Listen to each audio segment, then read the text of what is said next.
सटाणा नगरीमध्ये त्या सटाणा नगरी संत शिरोमणी यशवंतराव महाराज यांची पावन नगरी आहे आणि साक्षात महाराजांचे खापर बनतो माननीय श्री स्वप्नजी भोसेकर यांचं आगमन सटाणा झालं। त्याचबरोबर 1008 अवधूत गिरी पुणे येथील महंत देखील आलेला आहे आणि या कार्यक्रमाचं सूत्रसंचालन माझ्याकडे होतं पुरस्कार वितरण सोहळ्याचं। तर सर कसं वाटलं तुम्हाला त्याबद्दल दोन शब्द?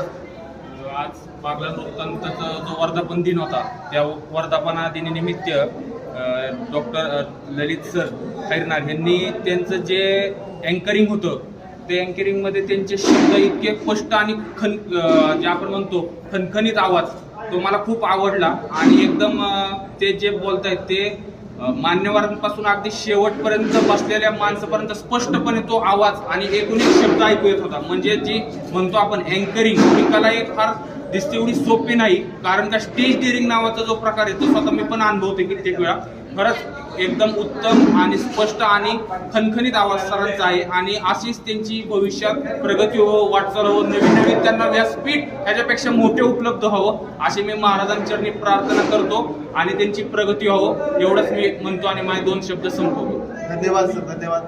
महाराज तुम्हाला कसं वाटतं? श्री गुरुदेव दत्त। मुळात म्हणजे ललित सर यांचं मी आत्ताच ऐकल्यानंतर असं कळलं की यांना 6-6 महिने वेटिंग आहे। त्याचं कारण एक की यांचा प्रखर आवाज आणि ज्यावेळेस ते कोणाशी बोलतात एक आपण म्हणतो ना कोणी साखर खाऊन बोलतं पण त्या बिगर साखरेचे एवढे गोड बोलतात की त्याच्यामुळं जे लांबचे लोक आहेत ते त्यांचा आवाज ऐकूनच जवळ येतात।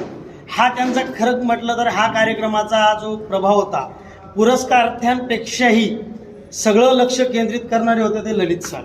म्हणून इथून पुढं कुठेही काही कार्यक्रम असला आणि ललित सरांचा आवाज बाहेर जरी गेटवर आवाज ऐकायला आला तरी आम्हाला वाटेल की पटकन आपण स्टेजवर येऊन उभं राहावं। असं सरांचा आवाज आहे खूप सुंदर आणि सरांनी खूप छान पद्धतीने कार्यक्रमाचे नियोजन सांगितले त्याबद्दल सरांचे मनापासून आभार मानतो आणि दत्त महाराजांच्या आई महाकालीच्या आणि माता बगलामुखीच्या चरणी प्रार्थना करतो की सरांचा सदैव जय जयकार हो हीच दत्त चरणी माझी प्रार्थना आहे सर। धन्यवाद, धन्यवाद, थँक्यू सो मच।